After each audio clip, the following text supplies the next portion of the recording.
Hello, dear students. I am Dr. Anil Patel from Yogi classes Nizampura Vadodara.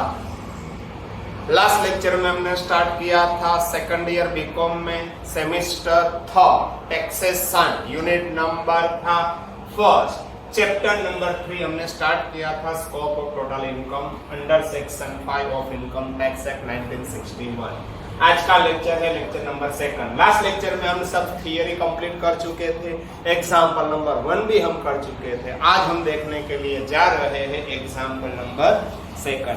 पहले आपको example को tick mark करना है। देखिए example number 2, from the following information determine tax incidence in respect of following income of mister Soni if he is.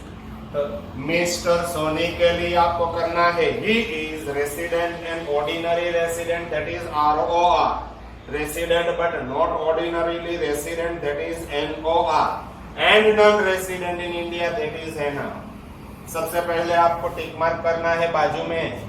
देखो कैसा tick mark करते हैं, income from house property in USA। House property कहां पे है? USA कहां पे आया? इंडिया से बाहर। And received in India, India में रिसीव्ड है। यदि इनकम इंडिया में रिसीव्ड है तो तीनों में टैक्सेबल, तो वहां पे आपको बाजू में करना है TTT, it means ROR, RNOR, NNR। Second, income from godown in USA। Godown कहां पे है? USA में। USA कहां पे है? इंडिया से बाहर। Received that, it means income accrued हुई है USA में, रिसीव्ड भी USA में, सब कुछ इंडिया से बाहर है। ROR के लिए टैक्सेबल, बाकी सब दोनों के लिए NN यानी कि नॉन टैक्सेबल। थर्ड देखिए, income from American government security. American government security means India से बाहर, 70% of which is received in India. तो ये फर्स्ट था, ये सेकंड, ये थर्ड में आपको 2 करना पड़ेगा। 70% इनकम इंडिया में रिसीव्ड है तो TTT, तीनों में T, एंड 30% के लिए इंडिया से बाहर, अमेरिकन गवर्नमेंट सिक्योरिटी यानी कि इंडिया से बाहर, एक्रूड वहां पे है, रिसीव्ड भी वहां पे। एक्रूड एंड रिसीव्ड इंडिया से बाहर, दोनों इंडिया से बाहर है, फिर भी ROR के लिए टैक्सेबल, बाकी 2 के लिए नॉन टैक्सेबल। थर्ड के बाद फोर्थ देखते हैं, क्या है fourth one? Pension from Indian employer received in USA। Employer कौन सा था? इंडिया। पहले इंडिया में जॉब की है इसलिए पेंशन मिल रहा है। इट मीन्स आपने पहले इंडिया में जॉब की थी, रिटायर्ड होने के बाद आप चले गए USA, अमेरिका, रिसीव्ड USA में है, मगर इंडियन एम्प्लॉयर ने पेंशन दिया है, यानी कि इंडियन एम्प्लॉयर मीन्स आपने पहले सर्विस इंडिया में की थी इसलिए आपको पेंशन मिल रहा है। इट मीन्स ये इनकम एक्रूड इन इंडिया है। तो फोर्थ इंडिया में एक्रूड है TTT। नेक्स्ट वन, फिफ्थ देखिए, salary income earn in USA में अर्न की है, and bought to India that is remitted to India. Information यदि नहीं दिया है तो सेम प्रीवियस ईयर आपको असम्पशन करना पड़ेगा। It mean salary earn in USA and remitted to India in same previous year. Same previous year है तो फर्स्ट में टैक्सेबल, बाकी 2 में नॉन टैक्सेबल। 6 देखिए, ये इंपॉर्टेंट है, past foreign income bought in India. Past year income remitted to India that is bought in India, सब में NNN। इस पर इंडिया में कोई भी आपका स्टेटस हो, ROR हो, RNOR हो या NR हो, टैक्स लगने वाला नहीं है। नेक्स्ट वन, 7th देखिए, सैलरी इनकम इन USA में आपने जॉब की है, वहां पे आपको सैलरी मिल रही है, बट रिसीव्ड इन इंडिया में रिसीव्ड है तो तीनों में आपका टैक्सेबल होगा, स्टेटस कोई भी हो, इंडिया में रिसीव्ड है इसलिए taxable. Next and important, dividend paid by Indian company received in USA। ये आपके लिए नया पॉइंट है। If dividend paid by Indian company, it is totally exempt from tax। याद रखो, इंडियन कंपनी यदि डिविडेंड पेड कर रही है फुल्ली एग्जाम फ्रॉम टैक्स, तो आपका NNN। अगेन रिमाइंड कर रहा हूं, इंडियन कंपनी यदि डिविडेंड पे कर रही है फुल्ली एग्जाम फ्रॉम टैक्स, मगर इसमें भी लिमिट है अप टू ₹10 लाख, 10 लाख तक का डिविडेंड आपके लिए फुल्ली एग्जाम है।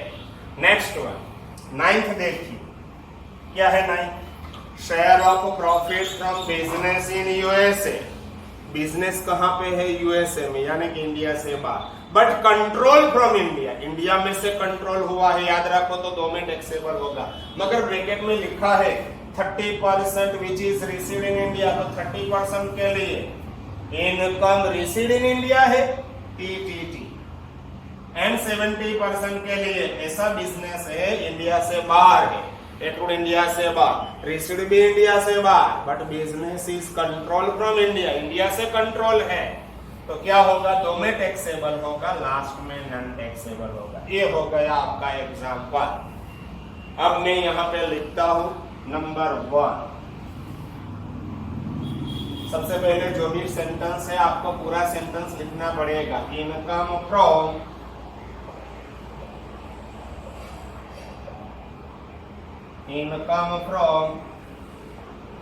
House property in Canada and received in India. तो यहाँ पे रीजन, सबका रीजन कंपल्सरी है। Income received in India, India में रिसीव्ड है, अमाउंट इज नॉट गिवन, तो आपको ऐसा लिखना पड़ेगा, देखो टैक्सेबल, कंप्लीट ऐसा लिखना पड़ेगा, टैक्सेबल। यहाँ पे भी क्यों तीनों में टैक्सेबल हो गया? Because income received in India. Second, income from godown in Canada, तो इनकम फ्रॉम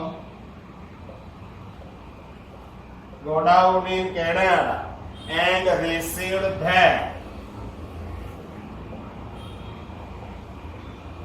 रिसीव्ड भी वहां पे है, सब कुछ इंडिया से बाहर है, फिर भी फर्स्ट में तो टैक्सेबल होगा,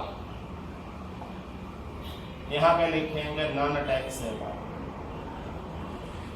यहां पे भी non taxable.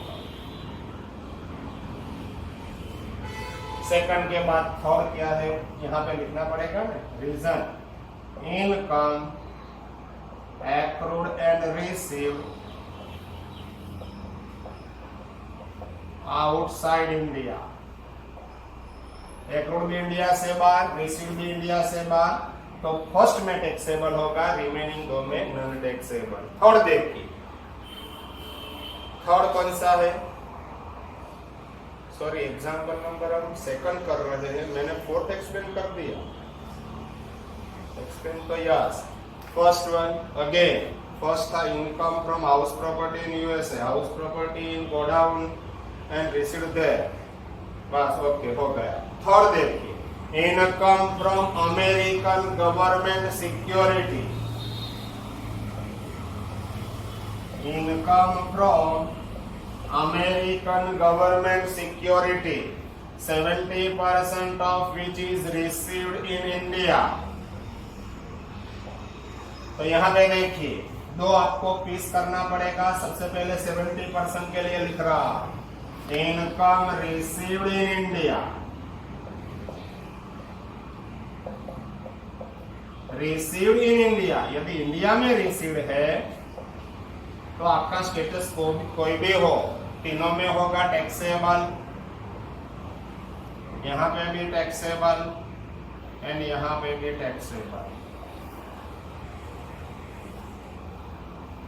Second 30% income accrued and received outside India,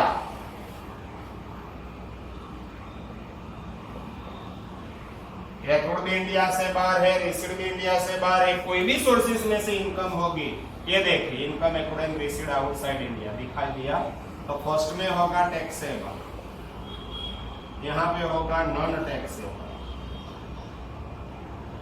यहाँ पे भी non taxable. Next one, third के बाद फोर्थ देखिए क्या है। Fourth pension from Indian employer received in USA, pension from Indian employer received in USA. तो क्या लिखना पड़ेगा आपको? इंडियन एम्प्लॉयर ने पेंशन दिया है, it means income accrued in India. तो यहां पे हम लिखेंगे इनकम एक्रूड इन इंडिया। यदि इंडिया में एक्रूड हुई है, तीनों में टैक्सेबल, तो यहां पे लिखेंगे टैक्सेबल, यहां पे भी टैक्सेबल, एंड एनआर के लिए भी हो जाएगा टैक्सेबल। फोर्थ के बाद फिफ्थ देखिए, क्या है fifth one? Salary income earn in USA bought to India, salary income earn in USA and bought to India. यहां पे देखिए income accrued and received outside India, accrued भी इंडिया से बाहर, रिसीव्ड भी इंडिया से बाहर, वहां से रेमिटेड करो या ना करो, इससे कोई फर्क नहीं पड़ने वाला। आरओआर के लिए तो टैक्सेबल है। तो देखो फर्स्ट में टैक्सेबल, एक्रूड भी इंडिया से बाहर, रिसीव्ड भी इंडिया से बाहर, फर्स्ट में टैक्सेबल, बाकी दो में नॉन टैक्सेबल, यहां पे भी non taxable. Next one sixth one क्या है वो देखिए, past foreign income bought to India, past foreign income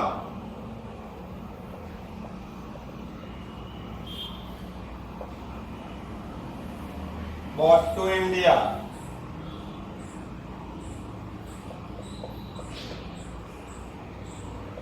तो यहां पे लिखता हूं देखिए पास्ट ईयर इनकम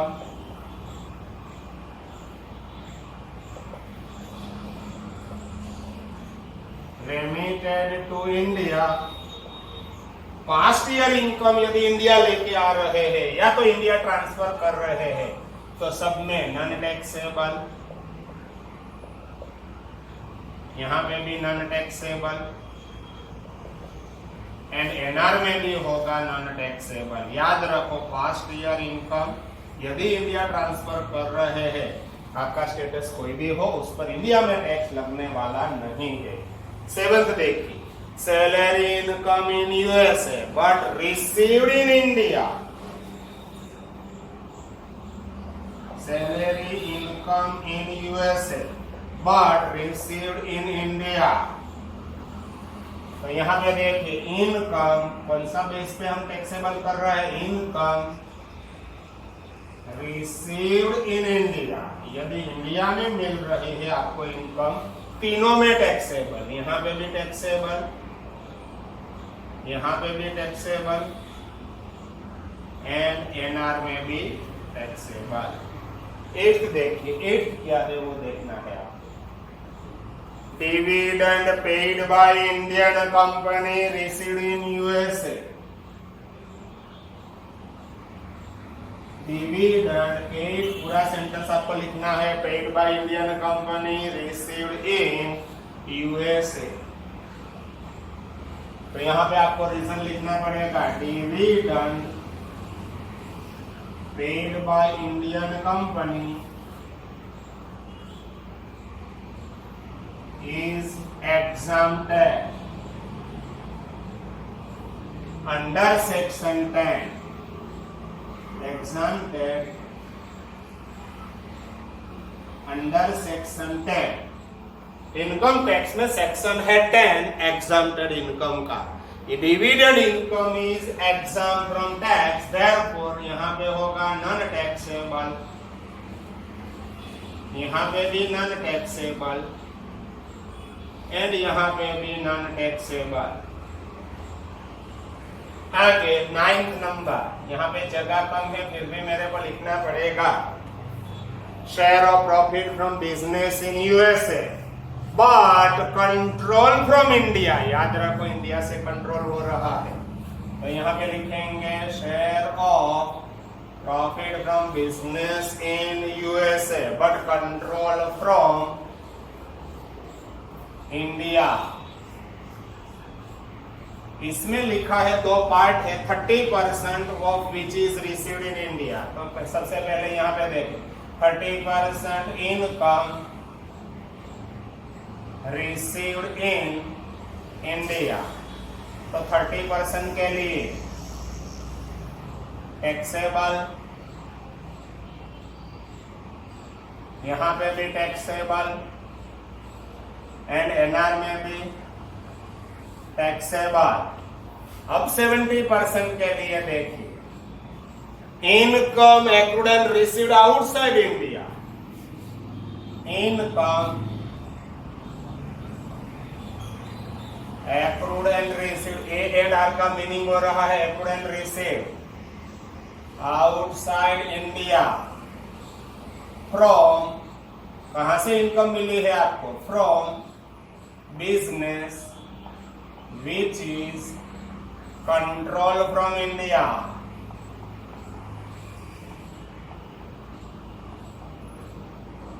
ऐसा बिजनेस है जो इंडिया से कंट्रोल हो रहा है, तो दो में टैक्सेबल होगा।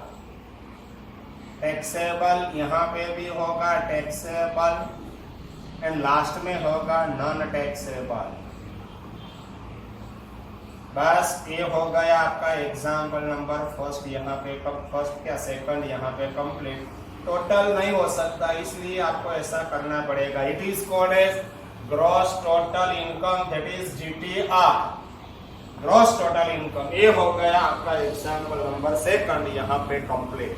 अब हम करने के लिए जा रहे हैं example number third. Same lecture में आज हम दो एग्जाम्पल करने वाले हैं। ये होगा आपका example number third.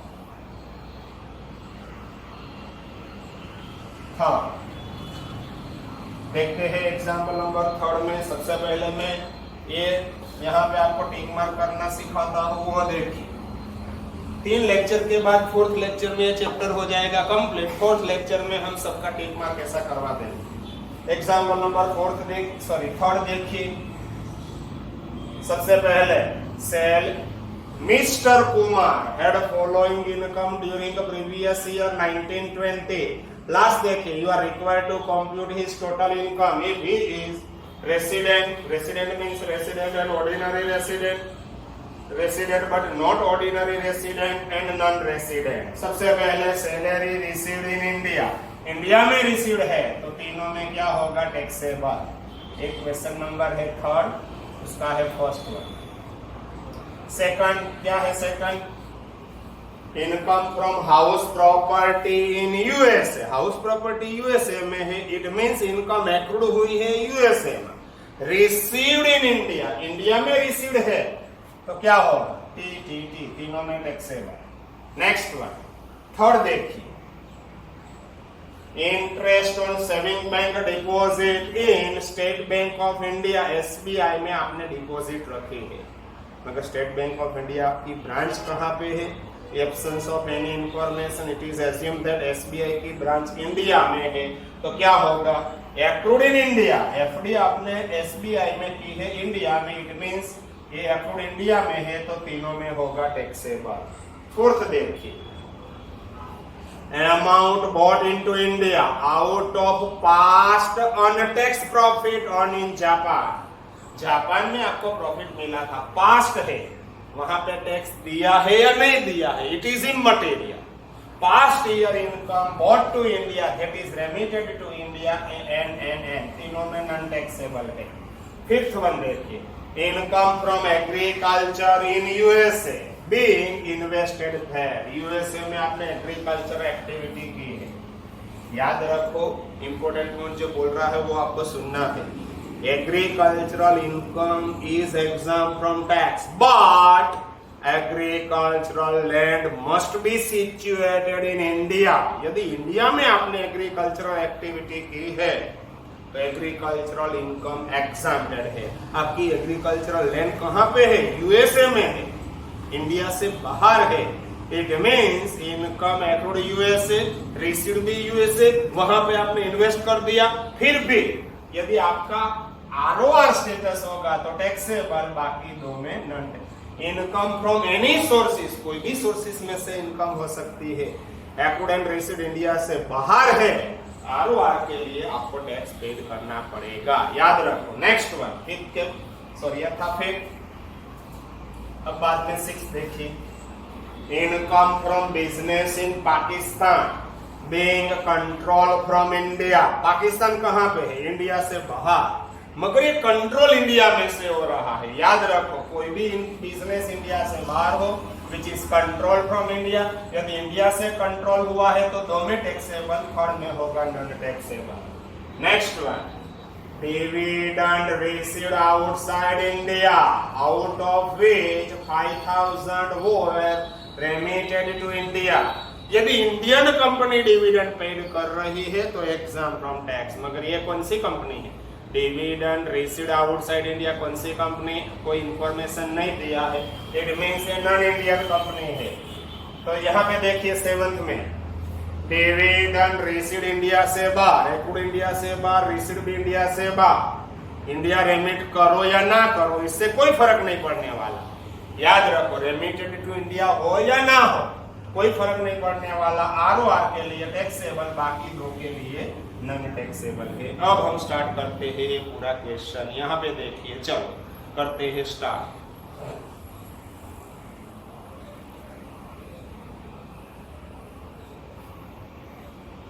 Important question है, इसलिए आपको बराबर देखना है पूरा।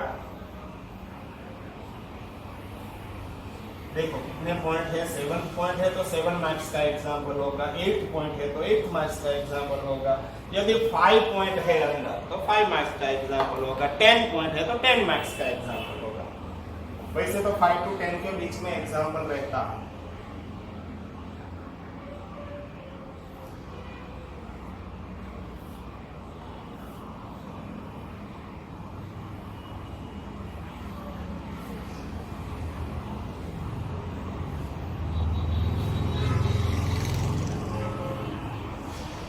चलो point number first, example number third का पॉइंट नंबर फर्स्ट। नेम क्या है? मिस्टर उमा। तो यहाँ पे हम लिखेंगे मिस्टर ए फॉर उमा। सबसे पहले salary received in India, salary received in India. कौन सा बेस पे हम टैक्सेबल कर रहे हैं? इनकम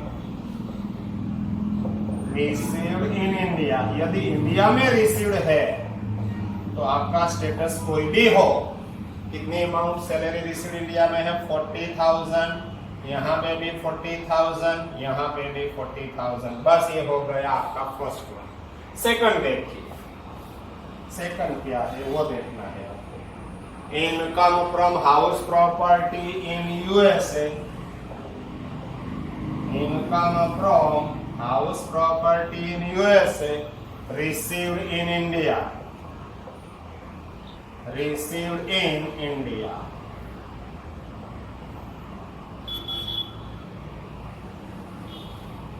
RECD यानी कि रिसीव, शॉर्ट फॉर्म मैंने लिखा है। तो यहाँ पे भी कौन सा reason? Income house property USA में है, इट मींस एक्रूड इंडिया से बाहर है, मगर रिसीव्ड कहाँ पे है? इंडिया। यदि रिसीव्ड इन इंडिया है तो क्या लिखना पड़ेगा? तो इनकम रिसीव्ड इन इंडिया। यदि इंडिया में रिसीव्ड है तो तीनों में टैक्सेबल होगा, यहाँ पे भी 12, अगेन 12 एंड 12। सेकंड के बाद थर्ड देखिए, interest on saving bank deposit, interest on saving bank deposit in SBI। कौन सी branch? Branch is not given. यदि फॉरेन ब्रांच होगी तो income accrued and received India से बाहर है, ऐसा आपको सोचना है। तो यहाँ पे देखिए, इनकम कोई इंफॉर्मेशन नहीं है, इसलिए इंडियन ब्रांच में एजम्पशन कर रहा हूं। Income accrued and received in India, India में एक्रूड रिसीव्ड है तो तीनों में टैक्सेबल होगा। 5,000, 5,000 एंड 5,000। थर्ड के बाद फोर्थ देखिए, ये इंपॉर्टेंट है। Amount brought into India, amount brought into India out of past on tax profit earned in Japan। तो यहां पे देखिए, income past year income brought to India, that is remitted to India। brought to India लिखो या remitted to India, इससे कोई फर्क नहीं पड़ने वाला।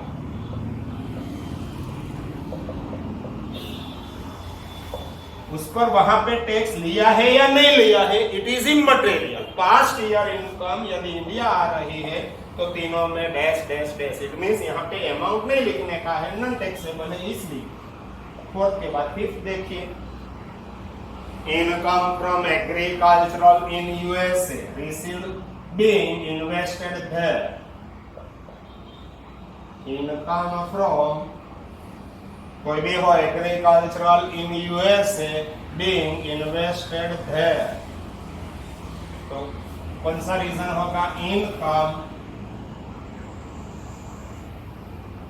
accrued and received outside India। USA में आपने एग्रीकल्चरल एक्टिविटी की, वैसे तो agricultural income is exempt from tax, मगर इसमें क्लोज है agricultural land must be situated in India. Agricultural land India में होनी चाहिए। ये कहां पे आपने एग्रीकल्चर एक्टिविटी की है? यूएसए में। यूएसए में एग्रीकल्चर एक्टिविटी की है, वहां पे ही आपने इन्वेस्टमेंट कर चुके हैं। इट मींस इनकम एक्रूड हुआ है यूएसए में, रिसीव्ड भी वहां पे है, फिर भी आरओआर के लिए टैक्सेबल है। कितनी इनकम हुई है? 5555, 4 टाइम 5, यहां दोनों में dash. Next one, sixth one देखिए, income from business in Pakistan being control from India. तो यहां पे लिखता हूं, income from business in Pakistan control from India. देखिए, income Pakistan it means India से बाहर है, मगर बिजनेस कंट्रोल कहां से हो रहा है? इंडिया से। तो यहां पे देखिए, income from business outside India which is control from India। India से कंट्रोल हो रहा है, control from India, it means दो में टैक्सेबल होगा। कितनी इनकम हो रही है? 40 दो में टैक्सेबल, एंड लास्ट में होगा डैश। ये है 40,000 आरओआर एनओआर में बेटे। लास्ट पॉइंट देखिए, 7th and last point, dividend received outside India. ये इंपॉर्टेंट है, देखिए, डिविडेंड रिसीव्ड आउटसाइड इंडिया। आगे लिखा है कंटिन्यूस में, of which 5,000 were remitted to India, यानी कि brought to India, transfer to India. यहां पे देखिए, income accrued and received outside India. India से बाहर एक्रूड हुआ है, रिसीव्ड भी इंडिया से बाहर है। यदि वहां से रेमिटेड है या नॉट रेमिटेड है, इससे कोई फर्क नहीं पड़ने वाला। तीनों में टैक्स, सॉरी, फर्स्ट में होगा टैक्सेबल आरओआर में, बाकी दो जगह पे होगा डैश। अब हमको करना पड़ेगा, हमको टोटल, ये हो गया आपका एग्जाम्पल यहाँ पे कंप्लीट। टोटल करेंगे, सबसे पहले आरओआर का है 40,000 प्लस 12,000 प्लस 5,000 प्लस 5555 प्लस 90,000, 152,555। इसमें से सेकंड में 40,000 प्लस 12,000 प्लस 5,000 प्लस 40,000, तो यहाँ पे टोटल होगा 97,000। एंड लास्ट एनआर में 40 प्लस 12 प्लस 5, 40 प्लस 12 प्लस 5, तो यहाँ का टोटल होगा 57,000। It is called as gross total income, gross total income. ये आपका एग्जाम्पल यहाँ पे हो गया कंप्लीट, ये लेक्चर भी हो गया कंप्लीट। यहाँ से आगे नेक्स्ट लेक्चर में हम करेंगे नेक्स्ट एग्जाम्पल, मगर ये लास्ट पॉइंट में आपको देखना है, यदि इंडियन कंपनी होती तो यहाँ पे क्या होता, एन सब में नॉन टैक्सेबल। यदि इंडियन कंपनी डिविडेंड है तो exempt from tax under section 10। Okay, यहाँ से आगे नेक्स्ट लेक्चर में हम स्टार्ट करेंगे question number 4 and onwards. Okay, bye bye.